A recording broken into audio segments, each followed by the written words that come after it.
Ram 2500, 1500s are the same also. OBD2 port location, once you open up the driver's door, it's located right here, right next to your hood release is your OBD2 port.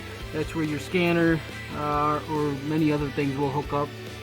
As far as the fuses go on these Dodge Rams, almost all of them are located under this box here, right next to the battery on the driver's side. This is called the TIPM that's underneath, which is a totally integrated power module.